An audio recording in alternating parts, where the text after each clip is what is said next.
joins. Okay. So let's get the Zoom up there. We have Aaron Rye is in the building here. Oh my goodness. Last time we saw him was, well, you came out for last year, Yeah, right? You came out when when the the Lakers were in couple, the good yeah, old bubble Lakers final. bubble. Oh man. All right, so this is the first one for this series that Aaron is on. We're gonna have Dennis join. I believe Phil will come out here and join this as well, and they should be coming up soon. But for everyone here and for Aaron that has entered the Zoom, I don't know who you are necessarily going for in this series, if you have a preference or whatnot. But through 4 games, man, what's the main thing that really stands out to you? It was definitely how Booker played this game and kind of how he's played throughout the series. I mean, you can see from his 10-point game or from game three, like how he transformed this game.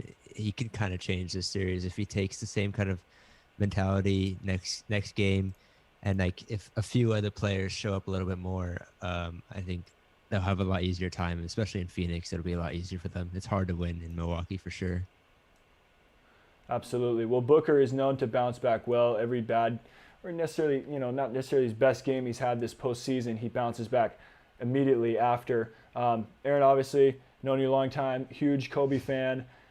He gets the comparison Booker does all the time. I've even posted some videos on it. I think it's fair. A lot of people have been compared to Kobe over the years, like Andrew Wiggins, guys like that. They don't necessarily pan out. We're always looking for the next Kobe, but I think Booker has, not only in this game, the similarities, but that mindset, like the ability to bounce back. He's very poised. I mean, do you see that comparison? Yeah. Do you think he's the Oh yeah, closest? for sure. His shot creation is just like it's on the par of Kobe's. It's actually crazy how he can like just score the ball in many different ways. Once he gets the ball in his hands, it's hard to stop him. Absolutely. I think it's evident when you see him shooting those mid-range jumpers and the fadeaways like he does as well. I mean, most guys don't go to that in the game anymore. It's either threes or layups, and it's really refreshing to see him. And I'll throw it to Dennis now because Chris Middleton is another one of those guys that can hit that mid-range jumper. He was hitting clutch shots tonight. Obviously, he's happy. Dennis, man, are you going to talk about Middleton or anybody else for the Bucks win tonight? Y'all better know you have to fear the deer. Fear the deer. I got you. I'm so happy. Chris Middleton just came out. I didn't expect Chris Middleton, to go off like that. I mean, 40 points. I never expected that. I was expecting another typical, 35 points from Giannis, 14, 15 rebounds, but Chris Middleton came in clutch. This is the type of performance we need from him consistently throughout the whole series. He doesn't have to score like 40 again. He can score like, 30, 35, 30 like that. He needs to get them scoring numbers up. And Giannis, he didn't show up so much the score stat sheet, but he had that block late in the game, the rebounds. He was pretty good, and also Drew Holiday. I mean, those three guys just need to click. They just need to help each other. Chris Middleton helped the Bucks. Okay, sometimes it's not Giannis helping the Bucks. Sometimes it has to be Chris Middleton. This case was Chris Middleton tied up the series, and I'm happy. I'm not seeing where the guys who are saying Suns in 5. Where are they? I can't see them. Where are they? I don't think they joined the call tonight, man. But to your point, I mean, it's crazy, and I'll throw it over to Philip. It's crazy at this point that we're saying Giannis, not even the biggest night, and he has 26 points, 14 rebounds, and some of the biggest defensive plays down the stretch, especially that block on Ayton. Do you want to comment on that or anything else that really stood out? What was that block? Honestly, there wasn't even enough time to just react to the block because, the play was still going. But you have a legit 7-footer who just caught the lob. And this isn't just any 7-footer. This is DeAndre Ayton. He's one of the strongest players in the league, I believe. And Giannis is the one who comes out of nowhere and swats it away with that one hand. My goodness. This game was definitely a classic. Definitely love to see Chris Middleton get some love. I'm sad to say that I think this is his coming out party, so I can't talk about him as much as someone who knows the NBA and I guess basketball, I think casuals are definitely going to know who he is now, essentially. Yeah. There is a, well, first of all, to comment on the Giannis, the recovery on that play, I think, is the most impressive part. Like, obviously, his athleticism to get up and block the 7-footer. But his back was turned to I think it was Chris Paul. Was it Chris Paul lobbing it to him? When the lob was initiated, his back was turned to the play. So, like, he had to turn around, recover to Ayton, catch the fly of the ball, and block it. Like, just insane athleticism, instincts, reflexes, everything like that. To the Middleton point, there's this chart going around. I'll toss it back to Dennis. I don't know if you've seen this because you have commented on this in the past, Dennis, that Middleton will have a dud type of a game, then he'll be just brilliant in a meaningful game that they need to win. Middleton, There's this chart where it says he is basically he has a dud game, then he has a decent game, then he's underrated, then he plays like MJ in the fourth, then he's back to having a dud game. Like, why do we go through this Middleton cycle, and what's the key that the Bucks need to focus on in Game 5 to try to win in Phoenix? Okay, I feel like the Bucks need a, realistically speaking, Game 5 will be a dogfight between the Suns and the Bucks because let's be honest about this. There's no way I see the Suns losing 3 games straight after winning 2 games straight. So this game is gonna be, it's either gonna be a 10-point spread in the Suns' favor. Although I'm a Bucks fan, but I feel the Suns are gonna win this game. Then the Bucks are gonna go back home and win the next game. Because I feel like there's no way. I mean, the chances of, okay, as much as I support the Bucks, I don't see them, winning Game 5 easily. The way they won. Okay, this game was not easy at all, but I don't see them winning 3 games straight. It's gonna be a tall ask. I actually never expected them to, I never expected them to, pull off such a performance today. I was supporting the Bucks, but I never saw that coming. I was afraid of, the Suns going up 3-1. But for the Bucks, they need to, get back. They try to, steal this game. They have the ability to steal this Game 5 and take it over in Game 6. I mean, Game 5 is too hard to call for me at this point. We're looking series is. I can't call it. For sure. Well, real quick before I kick it back over to Aaron, the fun fact was Middleton earlier today, over under 24.5 points. And I know anybody after the fact can say, oh, I picked the over. I think I picked him over at 26 or 27. Never expected a 40. Now, it's a different story, Aaron, though, when we know that when they go to Phoenix, Middleton, Holiday, they don't seem to play as good just based on the first 2. We are seeing a repeat of that Brooklyn series right now with the all-home winners. Do you think the Bucks can pull off a Game 5, or is this thing going at least 6 or 7? I think it's going to go 6. I think they could 7, pull right? off a win if they have a lot better shot selection. Like the shots they took today, they weren't the greatest, especially when, like, I really hate seeing Lopez shooting threes. Like, he should not be shooting That's threes. true. It's true. But if they can move the ball and like work the ball through Giannis more, once Giannis gets going at the beginning, it opens up more shots for their shooters. So if they could kind of use that and create better shots for themselves, I think they could pull off a win by like 5 at least. But it's going to be very tough. Yeah, that's true. That's true. If you give it to Giannis, you can obviously play that drive-in, kick-out game. The defense can collapse. I think to Philip, another great thing that they've been doing since, well, I believe they did it in Game 3, the pick and roll with Middleton and Giannis on one side of the court. We already talked about this before, but it gets either Holiday or Middleton, whoever's doing it with Giannis, in the flow of the game, so they're not just watching Giannis ISO and stand there. They can get in a rhythm. They can get in a flow. If they can continue that, do you think that's something that they should look to build on? And if you're Phoenix, too, that's part 1, Bucks continue to pick and roll. Part 2 of the question, Chris Paul.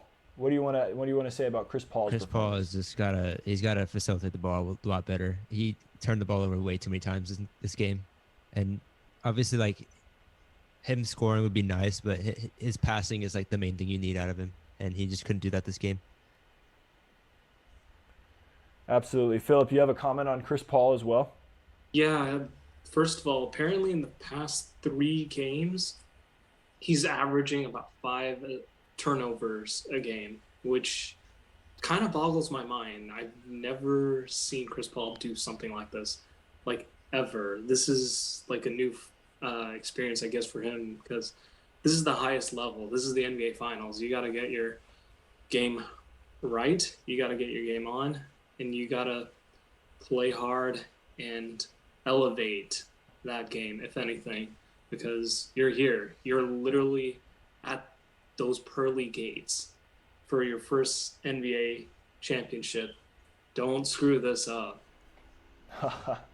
I like the vivid imagery and the language there, man. Pearly gates, this is it. Yeah, I mean, it's really surprising to see Chris Paul do this. Dubbed the point god, right? He had 32 and 9 in the first game. He just looked dominant. Like he always looks like he's in control of the game. But yet tonight, they'd bring someone up on him quick, pick the ball from behind.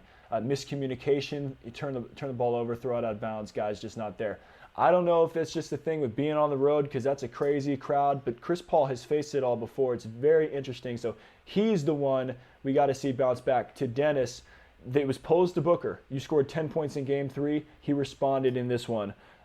Chris Paul, how do you think? What do you think the main thing that Chris Paul has to do coming out of the gate? Is it just taking the game as it comes, or does he need to look to score or pass right away? Which one of those you think he needs to do first? CP3 needs to realize that he is the point guard. He's the point guard that he is, the same way that he realized it in the Clippers series. The Bucks did the same thing.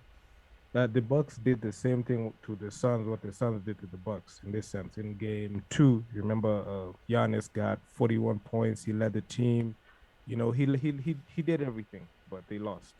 So the Bucks let Devin Booker go off for 42 points. CP3 had an off night. The usual suspects of the Suns had an off night, and they let Devin Booker have that 42 piece. But in the end of the day, the Bucks came out with the win because I feel like this Bucks team, the way they played pretty. As much as they didn't have good shots like the way Aaron put it. They didn't have the greatest shot, but the thing is that the shots were dropping and they had the stops that they needed, like that Giannis block out of nowhere. So CP3, I believe he's gonna take control of Game 5, and I don't see Devin Booker dropping another 42-point game. I see him dropping at least 25, 27. CP3 is gonna take over. Is gonna drop at least another 32 point, 10 dimes like that. So he's gonna have to take control because he let Devin Booker go off, but it didn't help him. So CP3 is gonna take over the same way CP3 took over with the Clippers series. That's what it's gonna do. So because they're only 2 wins away, and the Bucks only 2 wins away, and CP3 is gonna take control of the series, no doubt. Yeah, best of 3 series. Best of 3 series. I like how you just call it, man. 32, 10. This was gonna happen, man. Just put it out there. But yet, Dennis makes a great point for this game and comparing it to Game 2, right? Because Booker tonight 42, the rest of the starters 38. Giannis had that big 41, I believe, in Game 2. The rest of the starters didn't really help him. Middleton and Holiday both had only in the tens of points. And then you get a contributor, like the Suns in Game 2 had.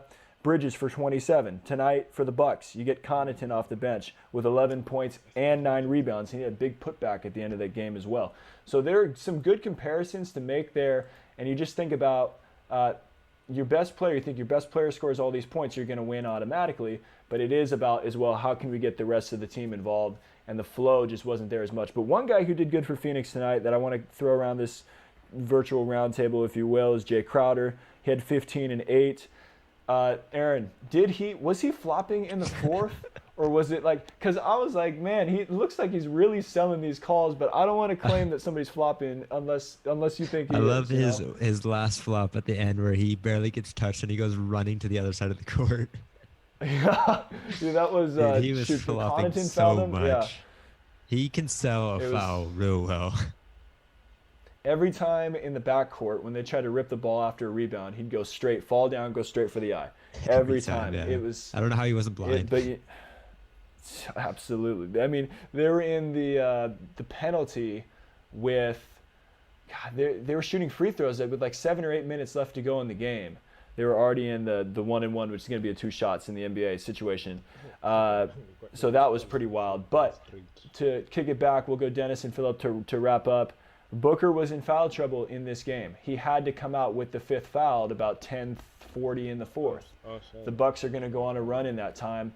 I don't know if there's really any clear answer, but if they can't avoid that, I don't see how Phoenix can pull out these wins if they can't have Booker on the floor. Do you think that played a huge factor in tonight's game and could going forward? To Dennis? What I can say is that I feel like, the way the Bucks and Suns have played for the last 4 games, I feel like both teams are getting a sense of their weakness, the other team's weaknesses, the other team knows their weaknesses. So if they're able to bait again at Devin Booker to foul out, I mean that's the best chance they have to stifle their offense, because if you take Devin Booker out and CP3 has an off night, you have to call in the other guy, Chris Middleton, pick up the slack, like the way he picked up the slack this game. I just want I just want Chris Middleton to continue like this, so that I can pick him over Jason Tatum in the near future. So that's true. But in this panel, I'm the guy who was a diehard supporter of the Bucks, and I'm still am, as much as I had the Suns in 5 narrative being spread after Game 2. I can say I really supported the Bucks still, and I still support them now. So I feel like they have a good chance to win this game. So yeah, the series, not even this game, the series. So yeah, that's what I could say. For sure. Yeah, we'll see. And finally, to Philip, comment on the Crowder situation or anything else you want to do as we wrap up here. Yeah, I agree. He sells those fouls really well. I do think that the shots to the face were real, because he actually reached for like the area. I think there was one where I was like, where did he actually get hit on the face? And he was reaching for like, that typical like forehead around the eye, kind of wincing. Other than that, yeah. Hey guys, we finally have the series on our hands. It's going down for real. Absolutely. We'll do one flash prediction because, first of all, before we do this, you don't have to feel bad if you get it wrong, because I was the one who said after Game 2, I don't see the Suns blowing this series. They look so locked in. So, I mean, I don't look good right now. I was like, I don't really see them blowing it. But after that, I did say it could definitely happen. You guys remember that, yeah. I could say it could happen, but I don't see it. They seem locked in. So we'll go to Aaron. Is this going to go 7 games? That's all I want to know. 7 games or 7 not? games, for sure. 7 games. To Dennis, 7 or no? 7 games. I don't even have to ask Dennis. Dennis is going to say 7. So why'd I even ask Dennis? 7 games. Philip, 7 or no? It better be 7 games. I mean, the home teams tend to keep home, and I'm pretty sure the Suns will actually win the next one. I believe they're playing in Phoenix Saturday, right? Saturday, yeah. Okay. Yeah, I think it'll be a 7-game series. 7 game. I'm on that bandwagon as well, just because I want to see more basketball before we have to watch this USA team potentially not win gold. Hey, if the teams don't force 7 games, the refs will force 7 games. You don't gotta worry about it. That money, man. They want that extra money. That's definitely true, though. The officiating is something to watch. Atrocious, this series. I have not seen it worse.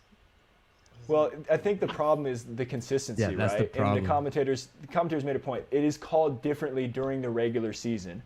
And there was even a quote, this is a total sidetrack, but before we get off here, by Tatum talking about the first 2 FIBA games, saying it is officiated a lot differently than the NBA. And he was looking for calls that he would have gotten in the regular season in the league that he wasn't getting in these USA exhibition games. So you look at that, how they call it in the regular season versus how they're calling it in FIBA. Now, the refs, they switch it in the finals. They're letting more go, but yet they let more fouls go but you get Jay Crowder flopping and they give him calls. So I don't know where the line is, but like that is a real thing. On one of the surveys I did this year, asking what's the one thing you could change about the NBA to make it more entertaining, the officiating was the number one response, with like 40, nearly 40% people saying they need to change the refs. I like how the FIBA which does I it. don't Man. really know what They you don't can do. call those little pump fake, like one tap fouls. They don't call those. I like how the FIBA's been doing it.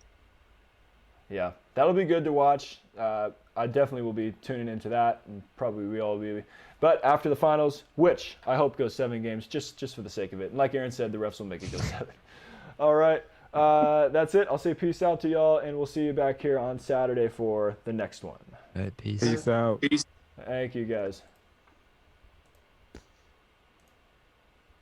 My main man, JoshCarsonJC3, the bowling. All right. So we are back here, officially wrapped up with game number 4. Chris Middleton, clutch fourth quarter, outscoring the Suns 10-2 down the stretch. The Bucks come back to tie the series 2-2. We'll see if they can take a commanding 3-2 lead going back to Milwaukee on Saturday, or if the Suns will go home and heat it up down there in the Valley. So we'll see what happens. You can join us back Saturday night or wherever you are around the world. Maybe it's Sunday. Come join the live stream after the next one. And thank you to everyone who joined via the chat, via the Zoom. And we'll be back with more Topic Tackle coming soon for the NBA Finals. Stay solid, people.